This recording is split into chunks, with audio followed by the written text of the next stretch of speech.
सीता बहुत सावधान थी। अत्रि ने प्रणाम किया राम को, और सीता क्या कर रही है?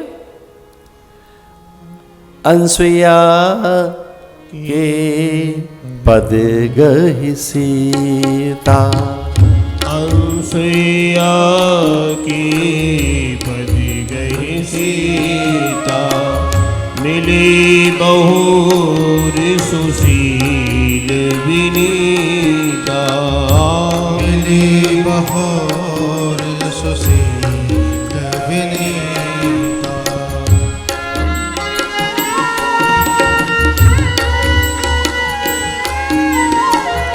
अनसुईया के पति गए सीता, मिली बहुर सुशील विनीता, मिली बहुर सुशील विनीता।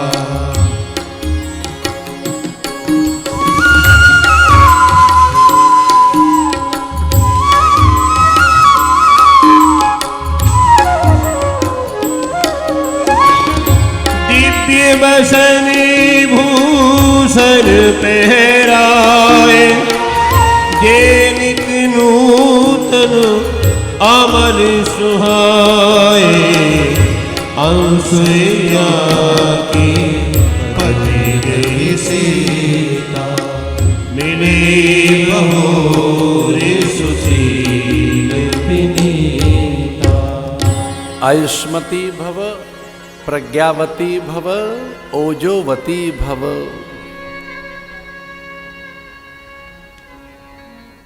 ये मुख से वचन निकले। सौभाग्यवती भव, विद्यावती भव, ओजोवती भव, प्रभावती भव।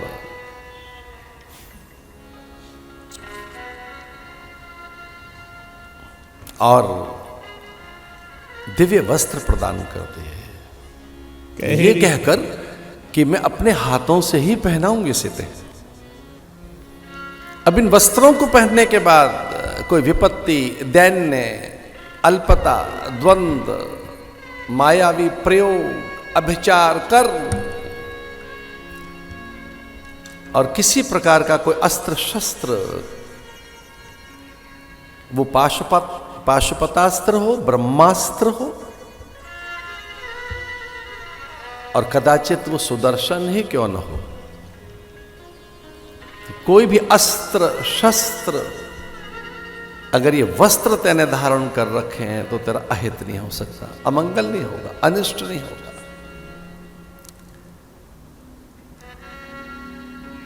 वो जिसे जानती थी इसे रक्षा कवच दे रही है, आशीष दे रही है। प्रणाम करने से चारों चीजें मिल जाती है, आयुर्वेद्या यश और बलम। आयु, विद्या, यश और बल से प्रणाम में चूको मत, विशेषकर वृद्धों को प्रणाम करने से, आचार्यों को, ऋषियों को, संत सत्पुरुषों को, कन्या को। ऐसा लिखा है, सुवासिनी को,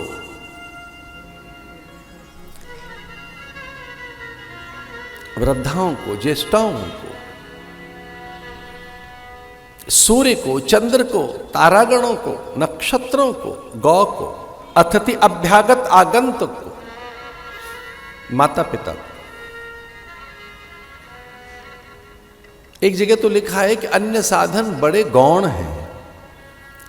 न जाने क्यों मनुष्य कष्ट साध्य साधन करता है। गिरिकंदराओं में, उपत्यकाओं में जाकर संन्यास जैसे कठिन धर्म का निर्वाह करने की आवश्यकता क्या है?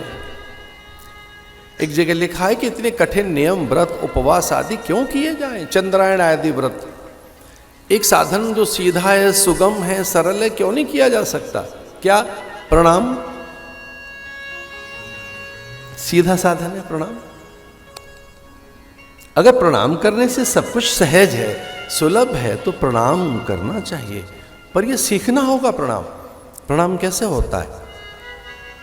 प्रणाम करसा, करसा माने हाथ से, वचसा शब्दों से, सिरसा सिर झुकाकर, मनसा मन से, उरसा हृदय से, और आत्म प्रणाम।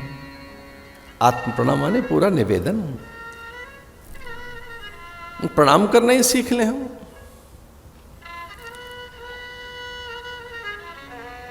और ये नित्य करोगे तो कभी फलीभूत हो भी जाएगा। इसे नित्य करो, प्रतिदिन करिए। नमो ब्रह्मण्य देवाय गौ ब्राह्मण हिताय च। आचार्यों को,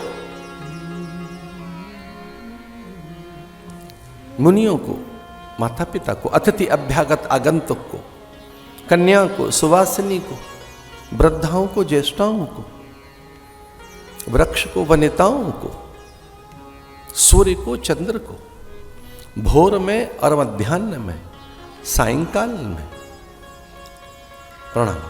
कई लोगों का प्रणाम का अभ्यास होता है, वो प्रणाम करना नहीं भूलते।